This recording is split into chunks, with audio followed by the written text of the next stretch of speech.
Hi guys, James at RampantLionReviews again for you today with another beer review. For this one we are going to stick to Sweden and we're going to return to a brewery who you've seen me review a good couple of beers from quite recently, and these guys are very much revered, if you like, for the New England IPAs at the moment, and they're doing some really good stuff in my experience. So for this one then we are going to go to Nora, which is a little bit to the north of Örebro, which you'll find out to the west of Stockholm, and of course that little town is home to Apex Brewing Company. So we're going to have a little look at the New England Citra Motueka Double IPA today. This one comes in at 8% ABV, and it should be a bit of a monster. This one was released on the 1st of April 2020 through the local and Småskoligt assortment that we're getting every month now in Systembolaget, and hopefully it turns out to be a very, very nice beer.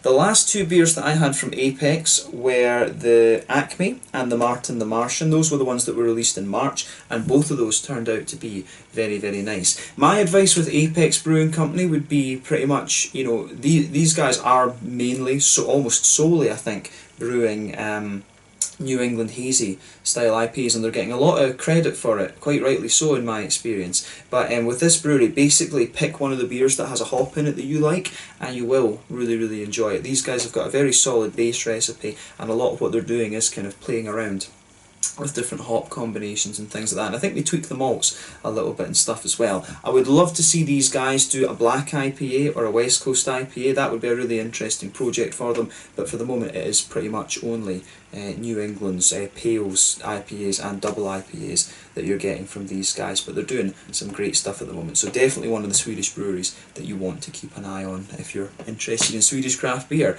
So yeah, this one, the New England Citra Motueka, we know Citra as the kind of juicy mangoey hop, lots of little tropical fruit complexities and other things in there. Motueka is a New Zealand hop, very well known for its limey characters. So yeah, really looking forward to trying this one. I'm a huge fan of the New Zealand hops and have been since I was there back in about 2015. So yeah, very, very much looking forward to trying this one for you today, and I hope that you guys enjoy my take on this beer as well. So as always with my reviews then, I'll tell you a little bit about the brewery before we taste the beer. If you want to get straight to the tasting, just fast forward. All the usual links are in the description below. That's the brewery website, the link to my other reviews that I've done from Apex Brewing Company before. No doubt there will be some more at some point in the near future. There's all the usual social media down there too. If you want to see more reviews, do please consider subscribing to the channel. The whole channel, of course, has a geography-based tagging system, so you can go into the homepage and search for beer based on country, city, state, county, prefecture, whatever it is you're interested in. Do check out the playlists of beers from different countries. There is one there for all the Swedish beers that I've reviewed for you. That's being added to pretty much all the time, every day nearly. And as always, please do get in touch and let me know some of the other beers and breweries that you guys would like to see me review. It's always great to hear from you guys that are watching the videos, and the support that you show the channel is hugely appreciated. So anyway, to tell you a little bit about Apex Brewing Company then, on to my brewery notes. So Apex Brewing are based in Nora to the north of Örebro, and they were founded back in 2017 by Daniel Gatchitz and Niklas Lundgren. Both of these guys are musicians, and Niklas played in the band 59 Times the Pain, while Daniel played in The Voice of a Generation.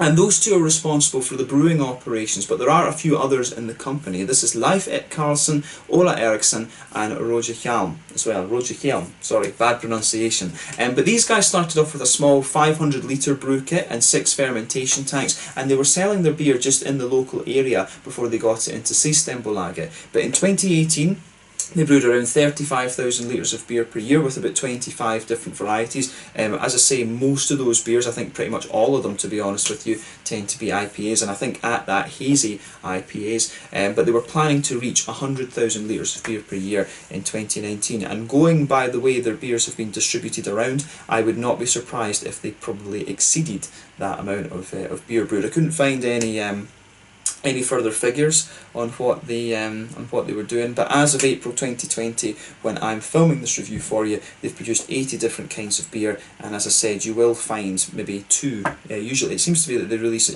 2 new beers every month through the local and Småskoligt assortment. I'm pretty sure this one was a local and Småskoligt. It's a bit difficult to keep track actually as to which ones are the local releases and which ones are the small partiers, because some of the Swedish breweries do still release on the small partiers as well, which is or the the Tidferied assortment as it's now called. But yeah, regardless, doesn't particularly matter that. The more kind of poignant question, if you like, is whether this is going to be a good beer or not, and I really think it will be actually. So yeah, that's all you really need to know about Apex Brewing for the moment. If you want to learn more, of course, you can check out the brewery website. You can follow them on Facebook and Instagram to keep up to date with all the latest goings on. You can check out the Rate Beer, Untappd and Beer Advocate pages to see more about all the different beers that they've done as well, and I would recommend that you do that. They've got a lot of interesting IPAs and things like that. So yeah, definitely a brewery that you want to check out if you are a big fan of the New England hazy type IPAs. So yeah, let's get on and actually have a taste of this beer then. Let's see how we do. So yeah, the stats on this one before we open it up. This one is an 8% New England double IPA, as I mentioned to you earlier. It's hot with Columbus, which I guess will be the bittering hop, and it's got Mosaic, Motueka and Citra in it, a malt base of Maris Otter Pale, flaked oats, naked oats, torrefied wheat and dextrin, and it uses a WLP 066 London fog yeast. So yeah, should be pretty damn nice, I have to say. So yeah, let's have a look at this one then and see how we get on. You can have a wee quick look at the artwork before we open up. You can see it's that typical Apex Brewing Company. If I remember rightly, they always change the birds and change this logo slightly for the releases. I really can't remember whether it's an owl. I think it's different birds that they put on these, if I remember correctly. But yeah, nicely presented this one, I have to say, and all the beers tend to be different colours too. But there you can see New England Citra Motueka. So I don't know whether in the video I should call it O for oak, or whether I should put like an ampersand or what actually. But yeah, an 8% New England double IPA, Citra from America, Motueka from New Zealand, and like I say, it's also got a little bit of Mosaic and Columbus also, which are American hops. So yeah, let's get this guy out and we will get on with the tasting then. I think I paid about 50, maybe 60 crowns for this beer, I can't remember. To be honest, when it's 50, 60 crowns, if I compare that, you're talking that's about €6 or £5 for those of you who are watching back home in Scotland. What would it be in US dollars? It would be, yeah, it'd be about $6 US or something for a can of this.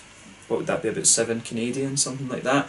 I can't remember what the Aussies would be. I know that there's quite a few you watch from different places, but yeah, this can is about €6, something like that. For a big New England double like this, that's pretty decent, to be honest with you, especially when you consider the labour costs and all of that in Scandinavia. Beers are a little bit expensive and things like that, but relative to our wages, they are, yeah, they're fine. So yeah, as you can see with this beer, it's poured a lovely pale yellow colour actually. It's not the palest of New England IPAs that I've come across, right enough, but definitely quite a nice kind of pale colour, this one. It looks like a sort of mango-y juice kind of colour. You can see there's a solid finger of a frothy, I would say perfect white head on this one. It's frothy towards the bottom and a little bit more bumpy towards the top.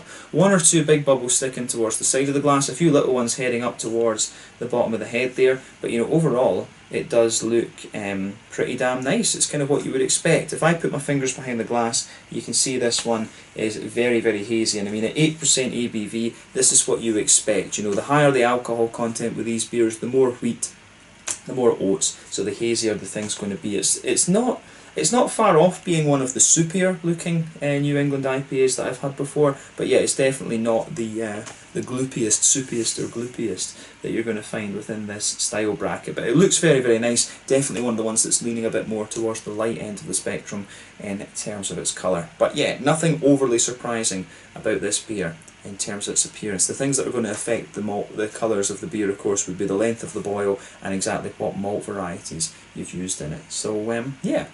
Let's have a little look at the aroma then and see how we get on with this one. Oh yeah, so straight away with this one, you can pick out a little bit of the wheaty bitiness. But yeah, it's also got a little bit of that kind of typical farmhousey quality to it, to be honest. And I think there was somebody commented on either my Acme or Martin the Martian review, because the WLP 66 is the yeast. I think they use this in most of their beers. And someone was commenting that the sort of farmhousey aroma is a little bit unusual in it. And yeah, you know, it is a little bit of an unusual thing. But I would say with it, it's a bit more, it is subtle. I mean, the other parts of the malt base the malt base really kind of balances it out a little bit. But there is definitely you know, there is definitely a little bit of that kind of farmhousey note to this beer underneath. So you've got some nice, you do have some nice kind of, a little bit of that woody, vegetally, herbal kind of thing, but it's almost like a kind of subtle undertone. It's the thing, you can feel it or detect it right at the back of the beer. It's not overly prominent, but there is definitely an element of that, there is definitely an element of that, what do you call it, farmhousey quality to this beer, and that's nice to have that. But yeah, straight away you can smell a little bit of that kind of wheaty bite to it as well. You do get a little bit of that towards the back of the nose. There's a wee bit, the oaty creaminess, I would say, there's a little bit of it, but it's quite hard to detect. I think the kind of farmhousey notes and the wheaty side of the beer really push that aside a little bit. There's a wee teeny bit, you can get a wee bit of sweetness out of this one. You can smell a little bit of that kind of boozy, biscuity, McVitie's Digestive kind of thing as well. But I would say, yeah, it's the wheat and some of the yeasty qualities that kind of seem to dominate the malty, kind of sweeter, smoother side of the beer in terms of the aroma for me. Yeah, it's interesting that. So yeah, you really can get a little bit of that kind of astringency from the wheat in this one. I can't remember whether I've said that about the other Apex beers, but I would compare this one, if we're comparing it to the American New Englands, this one's probably a bit more like a Trillium. I've always found Trilliums a bit more wheaty and bitey, and of course Treehouse were a little bit more kind of smooth and creamy in my mind. So yeah, this is it's an interesting one. The aroma of this beer is quite nice. You can really smell the sort of astringency almost to the kind of wheaty, on the wheaty side of things. It really is a wheaty leaning New England IPA in my mind, this one. But yeah, we've talked about the malt base quite a little bit. Let's look at the hops. So yeah, on the hoppy side of things then, you can get a little bit of earthiness out of it. There's a good bit of floral aromaticity to this one. I mean, when you've got Citra, you've also got Mosaic and Columbus, and I can't remember if Motueka, it probably will give you a lot of floral quality, but you know, all four of the hops in this are fairly high alpha acid, but you do get a little bit of that kind of distinctive Columbus spice out of it. Columbus is quite a spicy floral hop in my experience, so there is a wee bit of that Columbus kind of spice coming out of this beer, which is nice. I like that. I really do like that, actually. So yeah, in terms of the yeah, there's a bit of lighter grassiness there, but mainly on the green side of the things. This is quite a floral smelling beer. But yeah, on the fruity side of things, it's quite limey, this one, and that's Motueka. There's a lot of kind of limey notes in there, but you do get a good bit of a kind of lemon zesty quality. Citra will give you a little bit of that, depending on what you mix it with. You can get some sort of lemon limey notes out of Citra sometimes, but Motueka, I think, is really going to give you that kind of, it's quite a zesty lime that you get out of it, actually. I've always found lime to be a bit lighter and a bit more juicy, to be honest with you, than the likes of lemon or yuzu or grapefruit, you know, the kind of other some more citrusy fruits rather than the tropical ones. So yeah, this one, it's I think the Motueka is dominating the aroma a little bit on the fruity side of things with the kind of the limey notes, but it's got a good bit of lemon to it as well. Underneath that, you can definitely pick up a little bit of the juicier kind of mango-y qualities. You've also got, yeah, you've also got a little bit of a, you can pick up a wee bit of orange from the Mosaic, but not too much. And there's a few other wee kind of tropical subtleties in there, maybe a little bit of a sharper peach or something like that. And that's kind of an interesting note. It's got a good bit of sharpness to it, the tropical fruit, but I think that kind of comes in to sort of balance out the kind of zestiness of the Motueka in this one. So yeah, the aroma of this beer is really quite interesting, actually. So yeah, take a bit of time and enjoy this one before you get stuck into it. I think this has got a few interesting points from the aroma. So yeah, do that. So let's have a taste of this one then and see how we get on. This one is the New England Citra and Motueka double IPA from Apex Brewing Company in Nora near Örebro in Sweden. Let's get stuck into this one. Slanja, skål.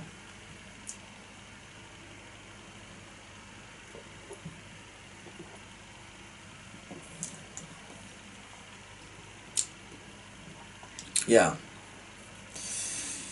that's really very nice. It's very, the thing with these beers is I've always found, you know, when you're drinking these 8% things, the New England ones, you really don't get the booziness out of them. If you drank an 8% West Coast IPA, you know, you would know this is 8%. You get that big sweet kind of caramel thing out of it. With the New Englands, they're just stupidly drinkable, and that's, you know, that's what Apex have done.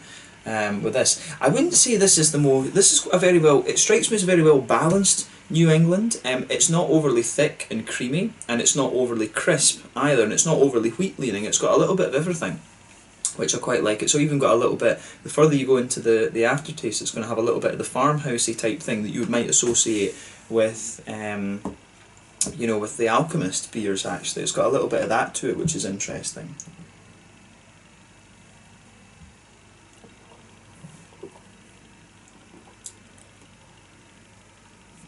Yeah, I really like how this one goes together. This has got a lovely. It's quite a.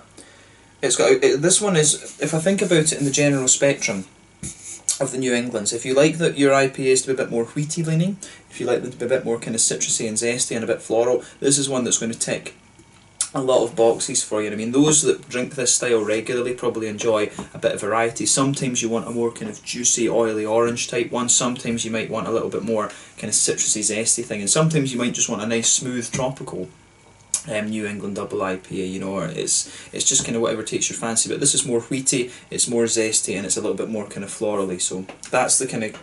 That's where on the spectrum this one is, in my opinion. But yeah, let's try and break the flavour down and look at it just a little bit more kind of closely.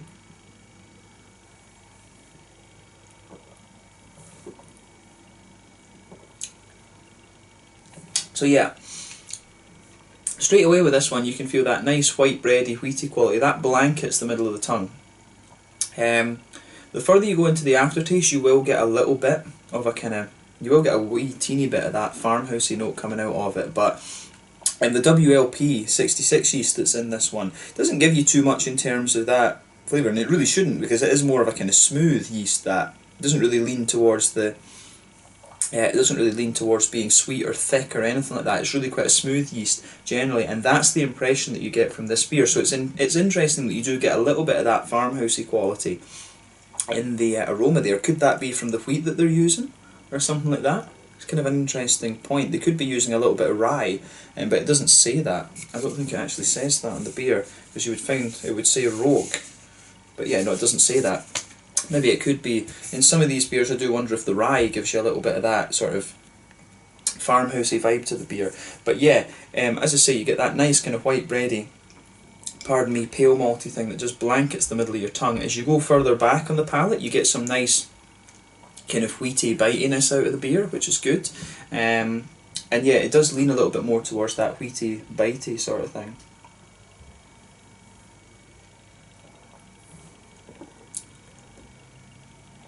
Yeah. So yeah, you've got that nice big.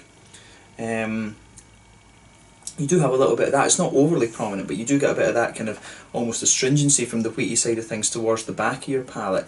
And yeah, you can tell there's not Pilsner malt in this, because the wheaty thing spreads right across the very back of the palate. But as you come further forward from that, you can feel the wheat just sort of, the thickness of the wheaty note just kind of dies down a little bit. In the centre of your palate, you start to get a wee bit of a biscuity note, but you can tell that it's a little bit lighter, and as you reach towards the kind of front third of your tongue, just before that, that's where you'll get a little bit of the kind of oaty creaminess. But the oaty creaminess doesn't stand out too much in this beer. The oaty creaminess, I think, is really just very minimal, to be honest. This is really more of a wheaty leaning New England IPA. It reminds me actually of a few of the Wylam ones that I had, so if you like the Wylam beers, you probably will enjoy this one. This one's got the same kind of vibe to it actually, so yeah, fans of Wylam will enjoy this one as well. But yeah, the malt base is fairly kind of straight up for me. Wheaty, quite wheaty and bitey at the back, a little bit lighter as you move further forward, and there's a wee bit of oatiness in there as well. You've got a wee bit of a kind of biscuity sweetness too, which is interesting.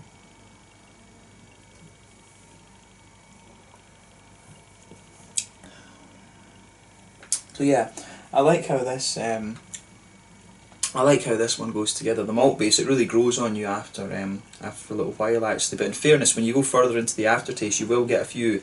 You can get one or two little undertones to this, like a little bit of a grainy or a woody sort of thing. You'll notice that if you go to the front corners of your palate and move in, there are a few wee undertones to this beer, which is nice. But on the hoppy side of things then, let's look at that. Back corners of the palate, there is a little bit of earthiness in there, which I think that will be from both the Mosaic and the Columbus. But as you come further forward along the sides of the palate, it really evolves. It's the Columbus that pushes its way out. You can feel that sort of slightly spicy, floral aromatic note that you would find there. The Columbus is very distinct, and it's got a little bit of that dank quality, but it's also got a little bit of a kind of floral sort of spiciness to it as well, which is very, very nice. So bear that in mind when you try this.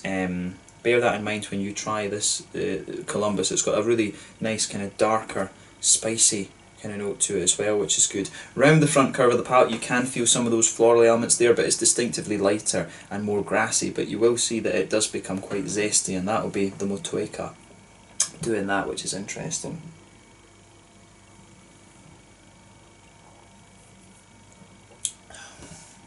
But yeah, on the fruity side of things then, let's look at that. So this beer, it really is, I think that what I picked up in the aroma, you know, a bit wheaty and bitey, a bit kind of floral, and then quite citrusy and zesty, that fits the flavour profile of this beer too.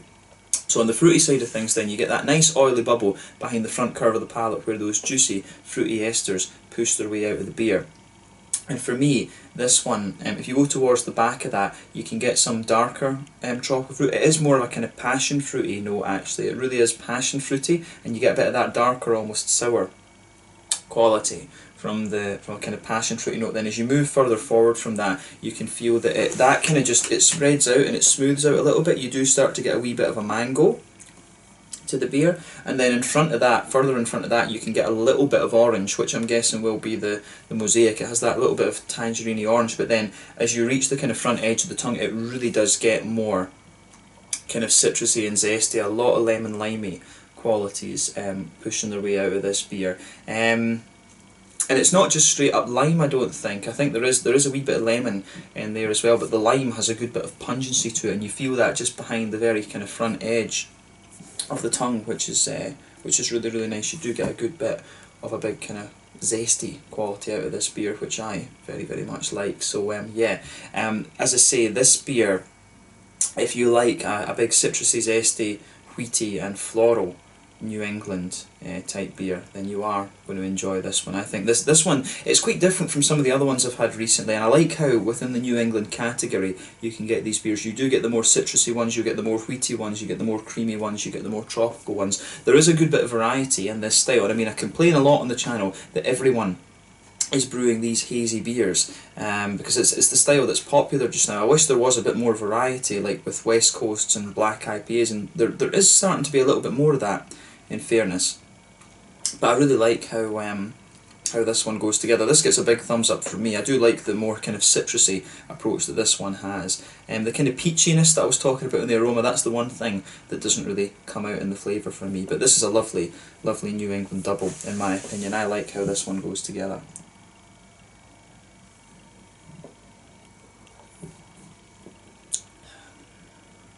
Yeah, I really like how this beer works. It gets a big thumbs up from me, and it's Apex. You know, these guys have got a reputation for a reason that's quite rightly justified in my experience of the, what, 5, 6, 7 beers that I've reviewed from these guys so far. They're doing some good stuff. Check out this brewery. Keep an eye on them. I just wish, if someone from Apex is watching, please have a go at a West Coast IPA, like a Sierra Nevada style West Coast IPA, or a nice big Imperial Black IPA, or even a red IPA, a big Imperial Red would be another awesome project for you guys, because they do this style really, really very well. In terms of the mouthfeel then, I'd say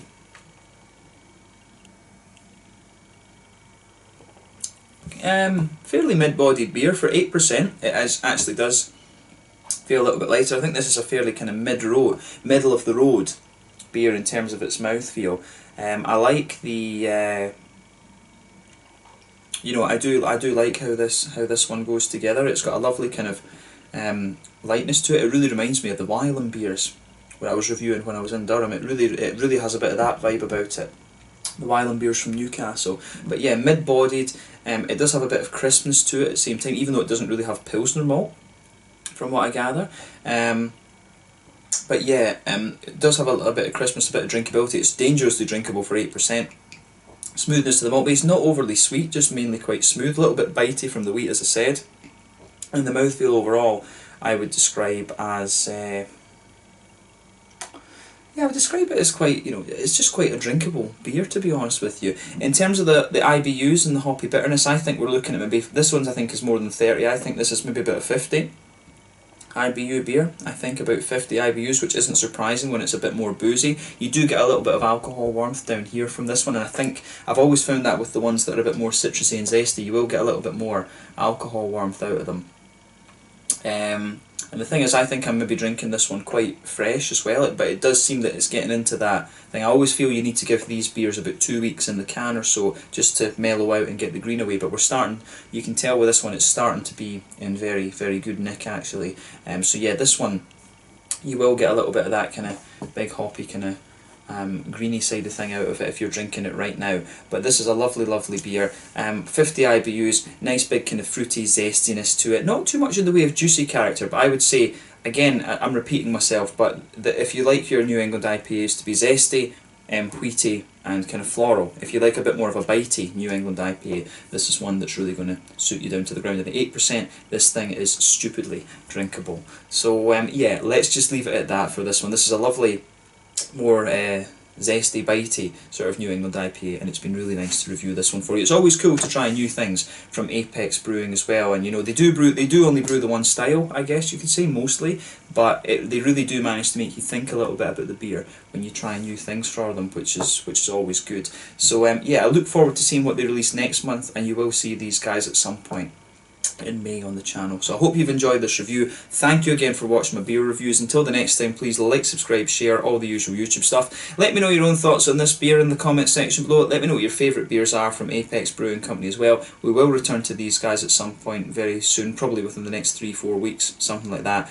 But check out this brewery, one of the Swedish breweries to keep an eye on at the moment. But this one was the New England Citra Motueka double IPA, coming in at 8% APV. A lovely, wheaty, bitey, zesty double IPA in my experience. So yeah, Slàinte, skål, cheers, thank you for watching.